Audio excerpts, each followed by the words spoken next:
नमस्कार साथियों, स्वागत है आप सभी का हमारे निर्मल क्लासेस यूट्यूब चैनल पर। और आज हम बात करेंगे राजस्थान के इतिहास में आमेर का कछवा वंश। तो आज ये आपकी आमेर के कछवा वंश का पहली क्लास होगी और इस चैप्टर को मैं आपको 3 क्लासों में पढ़ाऊंगा। काफ़ी लंबा चैप्टर है। आमेर के कछवा वंश के बारे में हम पढ़ेंगे। तो चलिए साथियों, उससे पहले आप लोग हमारे खुराना स्टडी ऑफिशियल एप्लीकेशन को प्ले स्टोर से डाउनलोड कर लीजिए और आपको वीडियो के डिस्क्रिप्शन बॉक्स में भी आपको लिंक दिया गया है। क्लास आप रोज़ अटेंड करोगे तो बेटर रहेगा। साथियों, आपको ये मटेरियल जो दिया जा रहा है ये इतना शानदार मटेरियल है कि आपको इसमें से एक भी प्रश्न बाहर जाने वाला नहीं है। मैं इस चीज़ की आपसे जिम्मेदारी ले रहा हूँ और आप शुरू से अंत तक अपना पूरा सिलेबस पढ़ेंगे और पूरा मैं करवाऊँगा। आपको टेस्ट सीरीज़ भी चैप्टर वाइज आपको लगेंगी। चिंता करने की बिल्कुल भी बात नहीं है। नोट्स आपको एप्लीकेशन पे मिलेंगे और क्लासें और टेस्ट सीरीज़ आपको इसी यूट्यूब चैनल पर मिलेंगी। तो सब्सक्राइब करके रख लें और अपने दोस्तों को एक बार ज़रूर शेयर करेंगे, क्योंकि मैं जितनी मेहनत आपके लिए करवा रहा हूँ तो आपका भी ये फ़र्ज़ बनता है कि आप लोग भी हमें पूरा सपोर्ट करें और हमारे चैनल को लोगों तक पहुँचाने का कष्ट करें। चलिए साथियों, अब हम बात कर लेते हैं आमेर के कछवा वंश की। तो ये हमारा 6वां चैप्टर है सिलेबस के अनुसार। और अब हम यहाँ पर देखते हैं तो आमेर के कछवा वंश के अंदर बात करें तो आमेर वर्तमान में जयपुर में आता है। आमेर कहाँ आता है? जयपुर के अंदर आता है। और आमेर का प्राचीन नाम जो था वो है हमारा ढूंढार प्रदेश। क्या है? ढूंढार प्रदेश है। ये ढूंढार प्रदेश का जो नाम पड़ा था साथियों, किस कारण से पड़ा था इस आमेर का ढूंढार नाम? ये ढूंढ नदी के प्रवाह क्षेत्र होने के कारण और यहाँ पर ढूंढ राक्षस का निवास होने के कारण इसका नाम क्या पड़ गया? ढूंढार प्रदेश नाम पड़ गया था। तो ये आपको याद रखना है। एक बार सभी विद्यार्थी लाइक कर देंगे वीडियो को और शेयर भी कर देंगे। सूर्यमल मिश्रण जी क्या कहते हैं? सूर्यमल्ल मिश्रण के अनुसार जो कछवा वंश है वो कुर्म के वंशज हैं, अर्थात क्या है? रघुवंशी हैं। क्या है? रघुवंशी हैं। भगवान राम के रघुवंशी वंश से ये बिलोंग करते हैं। आमेर का शिलालेख है। आमेर का उस शिलालेख में बताया गया है कि कछवाओं के लिए रघुकुल तिलक शब्द का प्रयोग किया जाता था। आमेर का जो कछवा वंश है उसके लिए रघुकुल तिलक शब्द का उपयोग किया जाता था। ये कौन बताता है? आमेर का शिलालेख बताता है। और कछवा वंश जो है स्वयं को भगवान राम के पुत्र कुश का क्या मानते हैं?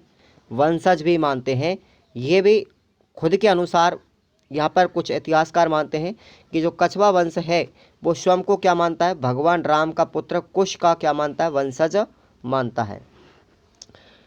कुश के वंशज नल ने नरवर को अपनी राजधानी बनाया। नरवर पड़ता है साथियों एमपी में।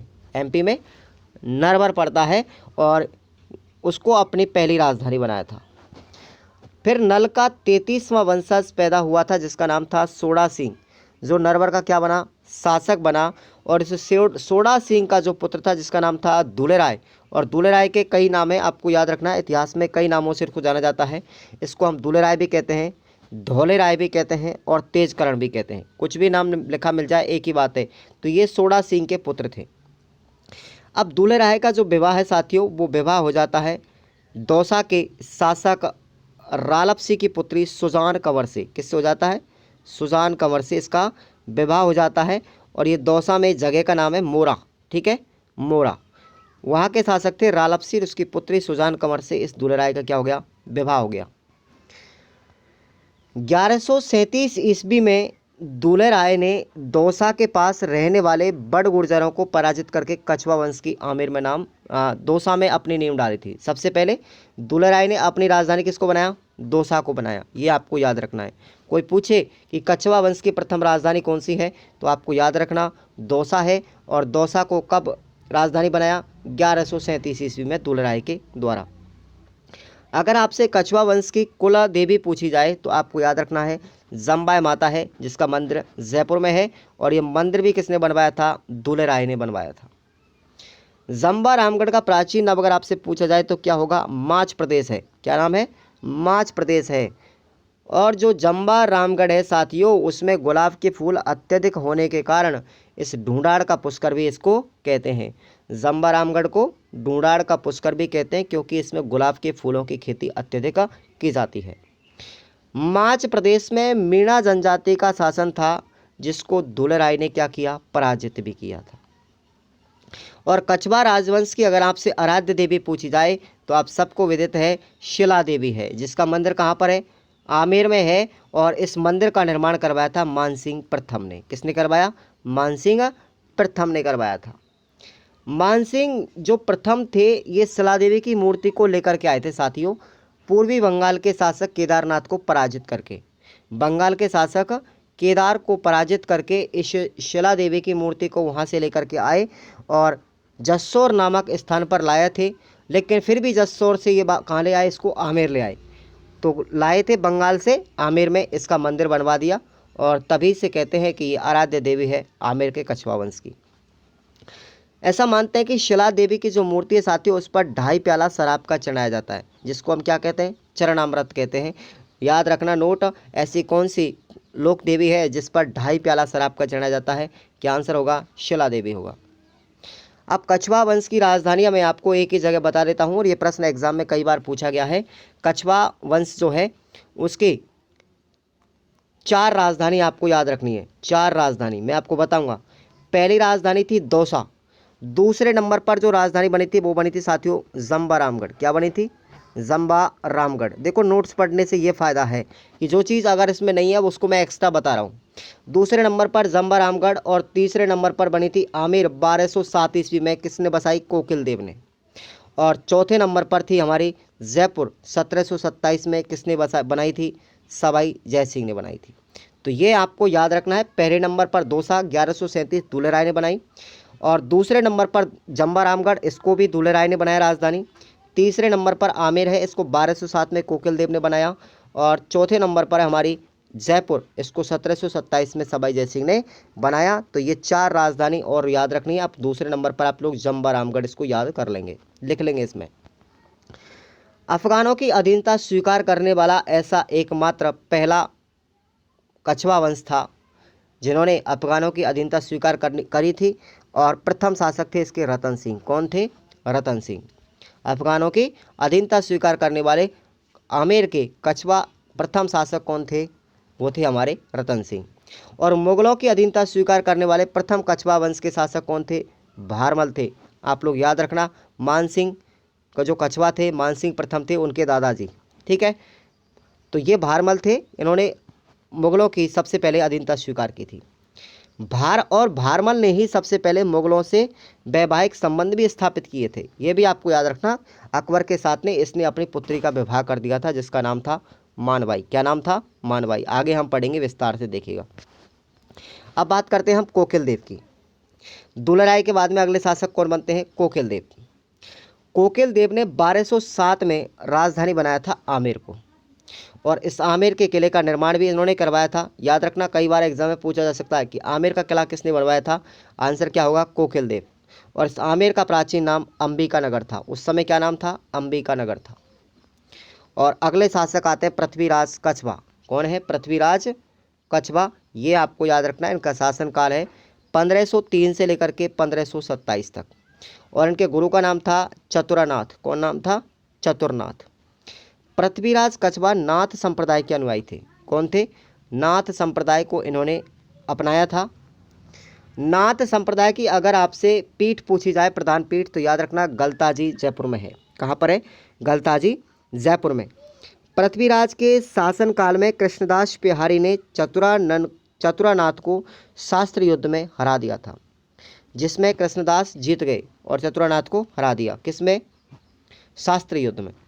तो आपको याद रखना है कि कृष्णदास जो बिहारी थे, इन्होंने ही यहाँ पर गलताजी में ये नाथ संप्रदाय की पीठ स्थापित की थी, ठीक है ना। और ये क्वेश्चन अभी BSTC हाल ही 2022 में पूछा गया है।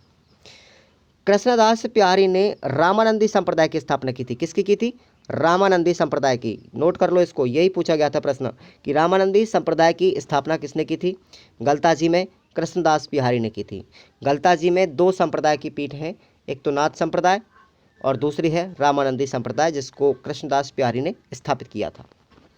गलताजी को साथियों मंकी वैली के नाम से जानते हैं, बंदरों की घाटी, एवं धार्मिक दृष्टि से इसको ढूंढाड़ का पुष्कर भी कहते हैं। ढूंढाड़ का पुष्कर किसको कहते हैं, जम्बा रामगढ़ को। लेकिन धार्मिक दृष्टि से अगर पूछा जाए तो कौन है, गलताजी है। पृथ्वीराज कछवा ने 12 कोटड़ी व्यवस्था आरंभ की थी और इसको याद नोट लगा लो कि 12 कोटड़ी व्यवस्था किसने आरंभ की थी? पृथ्वीराज कछवा ने की थी। देखो पृथ्वीराज नाम के बहुत शासक मिलेंगे आपको राजस्थान में। और साथियों ये वही पृथ्वीराज कछवा है जिसने खानवा के युद्ध में राणा सांगा का साथ दिया था और वीरगति को प्राप्त हो गए थे। कौन? पृथ्वीराज कछवा। उसके बाद अगले शासक बनते हैं सांगा कछवा। ये सांगा कछवा अलग है। इन्होंने सांगानेर की स्थापना की थी और इनका ज़्यादा बड़ा इतिहास नहीं है, केवल 2 ही लाइन पढ़ना है। और इनकी निस्संतान मृत्यु होने के कारण अगला शासक जो बनता है, इनका भाई था भारमल, वो आमेर का शासक बनता है। तो ये भारमल के भैया जी थे जिसका नाम था सांगा कछवा। अब हम अगले शासक पर आते हैं भारमल। क्या नाम है? भारमल। और यहीं से मुगल संबंधों की स्थापना होती है आमेर के कछवा के साथ, वंश के साथ। और भारमल का शासनकाल है 1547 से लेकर के 1574 तक। शासनकाल आप लोग नोट कर लें। इनके समय पर दिल्ली का जो समकालीन शासक था वो था अकबर। जिस समय भारमल आमेर का शासक था उस समय दिल्ली का शासक कौन था? अकबर था। भारमल की अकबर से मुलाकात होती है 1562 में। कहाँ पर? सांगानेर में। और किसने करवाई थी ये मुलाकात? ये करवाई थी चनु खां चगताई ने। इंपॉर्टेंट लाइन है, याद रखना। अकबर की मुलाकात भारमल से कब होती है? 1562 में। और ये किसके सहयोग से हुई थी मुलाकात? चनु खां चगताई के सहयोग से हुई थी सांगानेर के अंदर। और मुगलों के साथ में वैवाहिक संबंध भी स्थापित किसने किए थे? सबसे पहले भारमल ने किए थे। ठीक है ना? ये राजपूतों का ऐसा पहला शासक था, राजपूताना या राजस्थान का, जिसने मुगलों के साथ अपने वैवाहिक संबंध बनाए। और भारमल ने अपनी पुत्री हरकाबाई का विवाह कर दिया किसके साथ? अकबर के साथ। और इस हरकाबाई को हम जोधाबाई भी कहते हैं और शास्त्रों के अनुसार इसका नाम जो है शाहीबाई भी कहलाता है। तो ये आपको याद रखना है, हरकाबाई का विवाह हो जाता अकबर से, भारमल की पुत्री थी। अकबर ने भारमल को एक उपाधि भी दी थी जिसका नाम है अमीर उल उमरा। क्या नाम दी? अमीर उल उमरा, तथा राजा की उपाधि दी थी। ये उपाधि आपको याद रखना है कि भारमल को अमीर उल उमरा की उपाधि किसने दी थी? अकबर ने दी थी। अकबर ने भारमल को 5000 का मनसब पद भी दिया और हरकाबाई को एक उपाधि और दी थी। किसने? अकबर ने। देखो हरकाबाई इनकी पत्नी थी अकबर की, हरकाबाई, जिसको उपाधि थी मरियम उज्ज्वला। क्या उपाधि थी? अरियम उज्ज्वला की उपाधि दी थी हरकाबाई को। और भारमल को दी थी अमीर उल उमरा की उपाधि। बीकानेर के अभिलेखागार में, ठीक है ना, बीकानेर के अभिलेखागार में भारमल के वंश वृक्ष में हरकाबाई को शाहीबाई कहा है। ठीक है, तो हरकाबाई के 3 नाम याद, 2 नाम और याद रखना। इनको हम हरकाबाई जो शाहीबाई कहलाती है वो बीकानेर के अभिलेखागार में जो वंश वृक्ष है उसके अनुसार है। और इन्हीं को हम क्या कहते हैं? जोधाबाई भी कहते हैं। ये भी आपको याद रखना। क्लियर? देखो आपसे पूछा ये प्रश्न अभी हाल ही रीट मेंस में पूछा गया है। रीट मेंस में पूछा गया है, किस तरीके से पूछा गया है? लेवल 1 में, ठीक है ना, इसी बार 2023 में प्रश्न पूछा गया था। राजस्थान डिजिटल आर्काइव स्थित है। तो बताओ राजस्थान डिजिटल आर्काइव कहाँ स्थित है? बीकानेर में। क्योंकि इंग्लिश नाम दिया था, डिजिटल आर्काइव का अर्थ है साथियों पुरातत्व अभिलेखागार। तो ये आपको याद रखना, राजस्थान का सबसे प्राचीनतम अभिलेखागार कहाँ है? बीकानेर में। और इसी को इंग्लिश में नाम दिया था, घुमा करके बच्चे कंफ्यूज हो गए थे। राजस्थान डिजिटल आर्काइव कहाँ स्थित है? तो बीकानेर जिले में। तो ऐसे प्रश्न आपसे पूछे जाएंगे, प्रश्न बाहर नहीं जाएगा लेकिन फिर भी आपको लैंग्वेज को समझना है।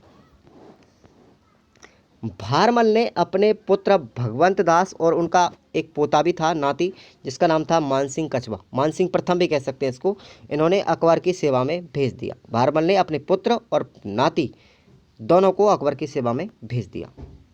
अब नोट याद रखना है, 3 नवंबर 1570 को नागौर दरबार लगाया था अकबर ने। तो वो किसकी सहयोग से लगाया था? भारमल के कहने पर ही लगाया था। और 1574 में भारमल की क्या हो जाती है? मृत्यु हो जाती है। आगे चलते हैं, अगले शासक बनते हैं भारमल के पुत्र भगवंत दास। और इनका शासनकाल है 1574 से लेकर के 1589 तक। और इनके समकालीन में दिल्ली के शासक अकबर थे। अकबर ने भगवंत दास को 1572 में गुजरात के शासक इब्राहिम हुसैन मिर्जा के खिलाफ में विद्रोह करने के लिए भेजा था। ठीक है ना, कब? 1572 में। आपको याद रखना भगवंत दास के सैनिक अभियान सैन्य अभियान बहुत इंपॉर्टेंट पूछे जाते हैं। 1572 में सारनाल का युद्ध होता है इब्राहिम मिर्ज़ा हुसैन और भगवंत दास के मध्य में, जिसमें भगवंत दास जीत जाता है, विजय हो जाता है। और अकबर ने भगवंत दास को पंजाब का सूबेदार बनाया। नोट याद करना, ऐसे ही प्रश्न आपसे यहाँ पर पूछे जाते हैं कि पंजाब का सूबेदार अकबर ने किसको बनाया? भगवंत दास को बनाया था। भगवंत दास ने अपनी पुत्री मानबाई, अब देखो पहले तो पिताजी ने शादी कर दी थी अकबर के साथ में अपनी पुत्री की, अब भगवंत दास भी अपनी पुत्री का विवाह किसके साथ में करेगा? अकबर के पुत्र जहांगीर के साथ में करेगा, और उसका नाम क्या है? मानबाई। इस मानबाई का विवाह कर देता है किसके साथ? अकबर के पुत्र जहांगीर के साथ। तो दोनों भुआ भतीजी एक ही जगह पर हो गई, ठीक है ना। तो ये आपको याद रखना है। जहांगीर तथा मानबाई का पुत्र पैदा होता है जिसका नाम था अमीर खुसरो। क्या नाम था? अमीर खुसरो। ये पैदा होते हैं किससे? मानबाई और जहांगीर से। अकबर ने भगवंत दास को भी 5000 का मनसब पद दे दिया। अकबर ने मानबाई को एक उपाधि दी थी जिसका नाम है सुल्तान ए निस्सा, तथा शाही आलम की इनको उपाधि प्रदान की थी। ये उपाधियाँ बहुत विशेषकर याद रखना। जहांगीर व खुसरो की आदतों से परेशान होकर के मानबाई ने क्या कर ली? आत्महत्या कर ली। कि दोनों बाप बेटे इस मानबाई को बहुत ज़्यादा परेशान करते थे, इसलिए इन्होंने अपनी आत्महत्या कर ली। अगले शासक बनते हैं मानसिंह प्रथम। अब भारमल के नाती आते हैं और भगवंत दास के पुत्र अगले शासक बनते हैं मानसिंह प्रथम, और इन्हीं को मानसिंह कछवा भी कहते हैं। कहीं पर कुछ भी लिखा आ जाए गलती नहीं करना। इनका शासनकाल है साथियों 1589 से लेकर के 1614 ईस्वी तक। इनका जन्म होता है 2 दिसंबर 1550 को मौजमाबाद के अंदर। 12 वर्ष की आयु में ही मानसिंह प्रथम अकबर की सेवा में उपस्थित हो जाता है। किसने भेज दिया था इसको? अपने उसके दादाजी भारमल ने भेजा था। और याद रखना इसको अकबर ने एक उपाधि भी दी थी मानसिंह प्रथम को, जिसकी उपाधि थी फरजंद की उपाधि। कई बार एग्जाम में पूछा गया है कि फरजंद की उपाधि किसे प्रदान की गई थी अकबर ने, तो वो मानसिंह प्रथम को की गई थी। और फरजंद का अर्थ है साथियों बेटे के समान मानते थे उसको, बेटे जैसा। और इसको सबसे बड़ा मनसब पद भी दिया गया था राजपूताना में। ये सबसे बड़ा मनसब पद था। इसको 2 ही व्यक्ति थे ऐसे, एक तो राय सिंह और दूसरे थे अकबर, जिनको 7000 का मनसब पद था सबसे अधिक। तो इनको 7000 पद का मनसब पद भी दिया गया था अकबर के द्वारा मानसिंह प्रथम को। राजपूताना में सर्वाधिक मनसब पद मानसिंह प्रथम के पास था और राय सिंह बीकानेर के उनके पास था। अकबर, अब देखिएगा मानसिंह प्रथम के समकालीन 2 शासक थे, एक तो अकबर और अकबर के पुत्र जहांगीर। ये दोनों ही वहाँ के शासक थे। अब मानसिंह के कुछ सैनिक अभियान आते हैं। तो देखिए 1569 में इनका रणथंभौर का अभियान सफल हो जाता है। फिर 1572 में ये इब्राहिम मिर्ज़ा हुसैन के खिलाफ अपने पिता भगवंत दास के साथ में आक्रमण करने के लिए जाते हैं, तो इस अभियान को भी सफल कर देते हैं। 1576 में हल्दी घाटी के अभियान में आते हैं, ठीक है ना, अकबर के साथ महाराणा प्रताप से लड़ने के लिए। तो ये युद्ध आंशिक रूप से असफल हो जाता है। फिर 1581 में काबुल पर आक्रमण करते हैं, तो ये अभियान इनका सफल हो जाता है। फिर 1587 में बिहार अभियान पर जाते हैं और इस युद्ध में भी सफल हो जाते हैं, और 1587 में बिहार के सूबेदार बन जाते हैं वहाँ के। और उस समय बिहार के शासक कौन थे? पूर्णमल थे, जिसको हराया था। उसके बाद उड़ीसा अभियान की तरफ जाते हैं 1592 में, तो इस अभियान को भी वो जीत लेते हैं। फिर उसके बाद 1594 में ये बंगाल में जाकर के अभियान चलाते हैं और इस युद्ध में भी जीत करके सफल हो जाते हैं। तो ये आपको याद रखना है, इम्पोर्टेंट है ये मानसिंह के सैनिक अभियान। यहाँ से प्रश्न एग्जाम में 101% आता है, प्रश्न बच्चे गलत भी करके आते हैं। चलिए अब हम बात करते हैं विस्तार से। देखिए 1569 में रणथंभौर अभियान हुआ था, वहाँ के शासक सुरजन सिंह हाड़ा थे, तो इस अभियान में वो सफल हो जाते हैं। 1572 में गुजरात अभियान भगवंत दास के साथ में मिर्ज़ा इब्राहिम हुसैन के खिलाफ में करते हैं, फिर इसको भी वो जीत जाते हैं। 1576 में हल्दी घाटी युद्ध में आते हैं अकबर के साथ में, लेकिन वो आंशिक रूप से असफल होता है। 1581 में काबुल अभियान पर जाते हैं और सफल हो जाता है वो अभियान, और काबुल के उस समय शासक कौन थे? हकीम खां सूर थे, उसको भी पराजित कर दिया। 1587 में बिहार अभियान पर जाते हैं और 1589 में पंजाब पर जाते हैं और वहाँ के सूबेदार बन जाते हैं। 1585 में काबुल के सूबेदार बन जाते हैं। 1592 में उड़ीसा अभियान करते हैं और उसको भी सफल कर लेते हैं, जिसमें उड़ीसा के राजा नासिर खान को पराजित किया था।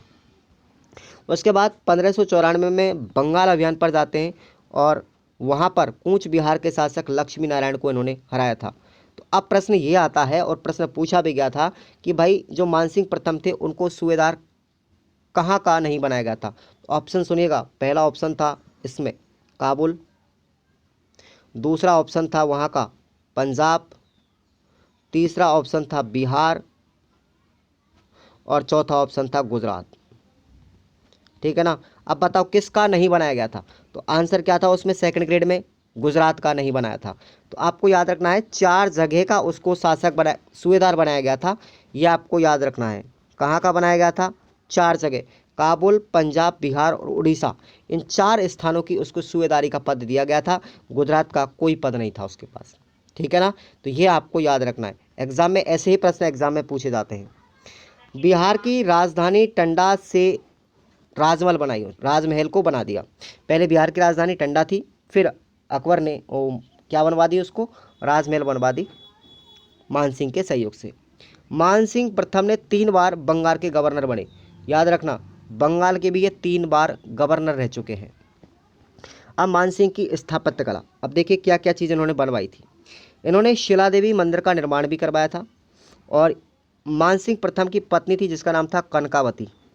कनकावती ने अपने पुत्र जगत सिंह की याद में जगत शिरोमणि मंदिर का निर्माण करवाया। तो ये आपको याद रखना है, जगत शिरोमणि मंदिर कहाँ पर है साथियों? आमेर में है और इसका निर्माण करवाया था कनकावती ने। और ये कनकावती मानसिंह प्रथम की पत्नी थी और किसकी याद में बनाया था? अपने पुत्र जगत सिंह की याद में बनवाया था। अच्छे से याद रखना, जगत शिरोमणि मंदिर आमेर में है, कनकावती ने बनवाया था, मानसिंह प्रथम की पत्नी थी। बैराठ में पंचमहलों का निर्माण करवाया और बिहार में माननगर की स्थापना भी की थी। रोहतासगढ़ में भव्य महलों का निर्माण कराया। याद रखना, ये रोहतासगढ़ का जो किला है ये किसने बनवाया था साथियों? शेरशाह सूरी ने बनवाया था। और इस रोहतासगढ़ में जो भव्य महल बनवाए थे वो किसने बनवाए थे? मानसिंह प्रथम ने बनवाए थे। अगर आपको हिस्ट्री अच्छे से ही पढ़ना है ना तो याद रखिएगा, जिस तरीके से मुझे एक एक लाइन आज हिस्ट्री की याद है ना, उसी तरीके से मैं कहीं से भी किसी भी चीज़ को कनेक्ट कर सकता हूँ, उसी तरीके से आपको भी कनेक्ट करके रखना है। गया नामक स्थान है जहाँ पर भगवान बुद्ध को ज्ञान प्राप्त हुआ था, ये बिहार में पड़ता है और उस गया में महादेव मंदिर भी मानसिंह प्रथम ने बनवाया था। वृंदावन में गोविंद देव जी का मंदिर बनवाया और बिहार के अंदर अकबर नगर की स्थापना किसके द्वारा की गई थी? मानसिंह प्रथम के द्वारा की गई थी। बिहार में उन्होंने कदमी महलों का आधुनिक निर्माण करवाया, लेकिन इन कदमी महलों की पूछी जाए तो इन महलों का सबसे पहले निर्माण करता राजदेव ने और उसका जीर्णोद्धार किसने करवाया था? मानसिंह प्रथम ने। लाहौर पड़ता है साथियों पाकिस्तान में और सबसे पहले लाहौर से जो ब्लू पॉटरी की कला थी, पॉटरी कला जो थी मिट्टी के बर्तन बनाने की कला, उसको लेकर के कौन आए थे? ये मानसिंह ही लेकर के आए थे। इंपॉर्टेंट प्रश्न है। मीनाकारी कला को लेकर के कौन आए थे? मानसिंह प्रथम ही लेकर के आए राजस्थान में। ये दोनों प्रश्न इंपॉर्टेंट है। ब्लू पॉटरी को लेकर के कौन आए? पॉटरी कला जो थी, ब्लू पॉटरी अपनी, ब्लैक पोट्री है अपनी, सुनहरी पोट्री है। तो ये सब हम इतिहास में पढ़ेंगे हालांकि, लेकिन पॉटरी जो कला है उसको लेकर के कौन आए राजस्थान में? अकबर लेकर के आए, ये लेकर के आए मानसिंह प्रथम, याद रखना। अब मानसिंह प्रथम है, उसके समय साहित्य कौन कौन से लिखे गए थे? तो देखिए राय मुरारीदास के द्वारा 2 ग्रंथ लिखे गए थे, एक तो मान प्रकाश और मानचरित्र ग्रंथ। जगन्नाथ के द्वारा लिखा गया था मान प्रकाश कीर्ति मुक्तावली ग्रंथ और दलपत राय के द्वारा लिखा गया था पत्र प्रशस्ति ग्रंथ। ये तीनों ग्रंथ मानसिंह प्रथम के समय के हैं। जहांगीर के शासनकाल में 1664 में मानसिंह प्रथम अहमदनगर अभियान के दौरान जाते हैं और इलिचपुर मध्य प्रदेश में ही, इलिचपुर पड़ता है महाराष्ट्र में, महाराष्ट्र में मानसिंह प्रथम की क्या हो जाती है? मृत्यु हो जाती है। तो याद रखना शुरुआत कहाँ से हुई थी? इसका पहला अभियान था रणथंभौर का, ठीक है ना, और इनका अंतिम अभियान था अहमदनगर अभियान और अहमदनगर अभियान था 1614 में। और ये पूछा भी क्या प्रश्न है कि मानसिंह प्रथम की मृत्यु किस अभियान के दौरान हुई थी? तो अहमदनगर अभियान के दौरान हुई थी 1614 ईस्वी के अंदर, ठीक है ना। इसके बाद अगले शासक बनते हैं मिर्ज़ा राजा जयसिंह और इन्हीं को हम जयसिंह फर्स्ट के नाम से भी जानते हैं, याद रखना। ये इनका शासनकाल था साथियों 1621 से लेकर के 1667 तक। और ये इंपॉर्टेंट लाइन तो अब है, याद रखना, इसको नोट करो। सर्वाधिक लंबी अवधि तक शासन करने वाले आमेर के शासक कौन थे? आमेर के शासक मिर्ज़ा राजा जयसिंह थे, जिन्होंने सबसे अधिक लंबा शासनकाल था। अब आप लोग काउंट कर लीजिए, 1621 से लेकर के और लगभग 1667 ईस्वी तक। ठीक है ना, तो कितना हो गया आप लोग संभाल सकते हो। सबसे लंबा शासनकाल था इनका। ओके, इन्होंने 3 मुगल बादशाहों का शासनकाल देखा। अब इनके समय दिल्ली के शासक कौन कौन बने थे उस समय? जहांगीर का शासनकाल देखा था, शाहजहाँ का भी देखा था और औरंगजेब का भी देखा था। साथियों, इनका नाम तो जयसिंह प्रथम था, लेकिन इनको मिर्ज़ा राजा की जो उपाधि दी थी वो दी थी शाहजहाँ के द्वारा दी गई थी। ठीक है ना, जयसिंह को मिर्ज़ा की उपाधि किसने दी थी? शाहजहाँ ने, और इसीलिए इसका नाम मिर्ज़ा राजा जयसिंह पड़ गया। आगे चलते हैं। इनको मनसब पद में बढ़ोतरी की गई थी। अब देखो नोट करो, इनको 4000 का मनसब पद था पहले, लेकिन शाहजहाँ ने इसका मनसब पद कितना कर दिया? 7000 का। तो देखो अकबर को भी 7000 का मनसब पद था, और अब मिर्ज़ा राजा जयसिंह को भी कितना हो गया? 7000 का हो गया। तो 2 शासक तो आपको याद रखने जिनका 7000 मनसब पद है आमेर के शासनकाल में। अब मिर्ज़ा राजा जयसिंह के भी सैनिक अभियान इंपॉर्टेंट है। अब सुनिएगा, 1623 ईस्वी में अहमदनगर अभियान हुआ, जिसमें मलिक अंबर को पराजित किया। अहमदनगर में मलिक अंबर को पराजित किया था। ठीक है ना। अब जैसे ही उसकी मृत्यु होती है 1614 ईस्वी के अंदर मानसिंह प्रथम की, तो अब सैनिक अभियान कौन करेगा? मिर्ज़ा राजा जयसिंह।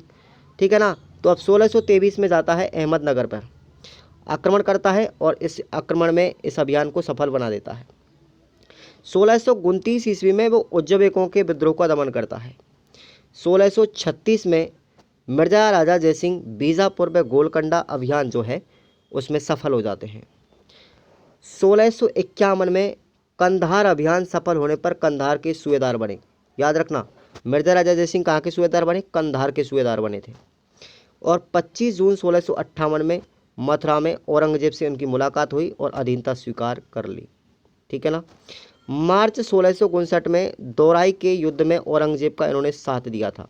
ठीक है, जब जहांगीर के चारों ही पुत्रों के अंदर क्या चल रहा था? शासन को लेकर के आपस में लड़ाई चल रही थी, तो इसमें औरंगजेब का साथ देने वाले व्यक्ति थे कौन? मिर्ज़ा राजा जयसिंह। और इन्होंने दोराई के युद्ध में साथ दिया था 1659 में।